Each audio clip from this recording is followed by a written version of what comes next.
Hey guys, Superhammer13 here, and today we're here to discuss how Thomas the Tank Engine is literally falling apart with every decade. Yes, let's get into it. I'm going to start by showing a diagram and a representation of what Thomas has become over the years. Okay everyone, before we get started, note that the Railway series, the 1940s to the 1970s, will not be included here. Let's begin. 1980s. Okay, we're doing good. We're really fine. 1990s. Okay, we're slightly moving away from the Audrey adaptations, but we're alright.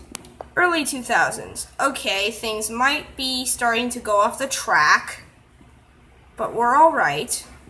2010s. Oh god, what have we done to this franchise? Yep, we've done goofed. Yes, believe me when I say that Thomas is falling apart. But anyway, right guys, that's all for this video, and I'll see you all next time. Bye!